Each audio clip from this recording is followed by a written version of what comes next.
Israel saat ini menghadapi situasi kritis, di mana operasi militer yang gagal dan mahal telah menyebabkan negara ini dalam keterpurukan. Keberadaan lawan baru dari berbagai kelompok milisi menambah kesulitan yang dihadapi oleh negara ini, memperburuk kondisi pangan dan keamanan rakyatnya. Ingin tahu lebih dalam tentang fakta ini? Yuk kita mulai videonya.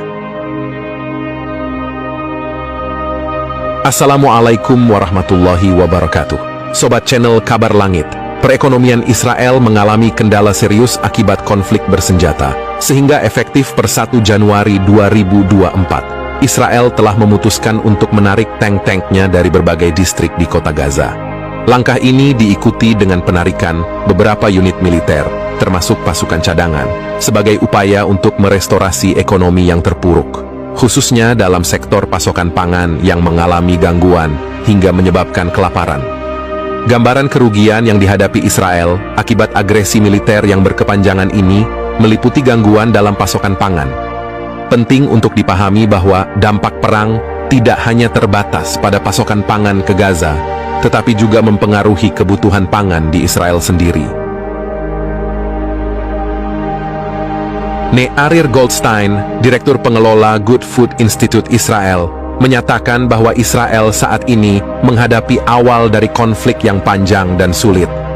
Dalam sebuah pos di Yerusalem, ia mengungkapkan bahwa Israel telah mulai mengalami kesulitan dalam hal pangan.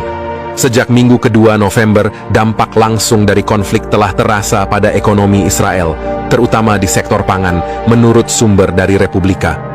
Selain itu, industri makanan di Israel juga mengalami kekurangan tenaga kerja yang signifikan, baik akibat pemanggilan tentara cadangan maupun ketidakmampuan atau keengganan pekerja Palestina dan Arab Israel untuk bekerja. Sementara itu, pekerja lain terpaksa tinggal di rumah bersama anak-anak mereka di area yang sangat terpengaruh oleh pertempuran. Memang benar bahwa Israel mampu memproduksi sebagian besar kebutuhan pangannya secara domestik.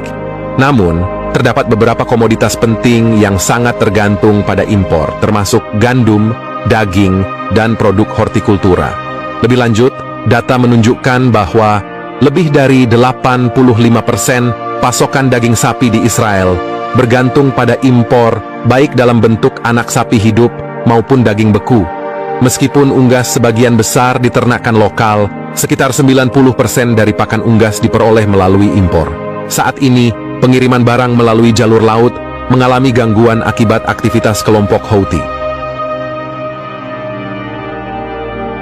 Situasi ini menimbulkan risiko kelaparan yang semakin meningkat dan ketahanan pangan Israel berada dalam kondisi kritis.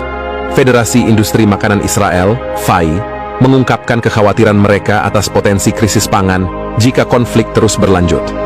Organisasi tersebut memperingatkan bahwa konflik yang sedang berlangsung, ditambah dengan meningkatnya ancaman dari Houthi di sepanjang Selat Bab al-Mandab, dapat menyebabkan situasi yang tidak dapat dikendalikan jika tidak ada tindakan yang diambil segera.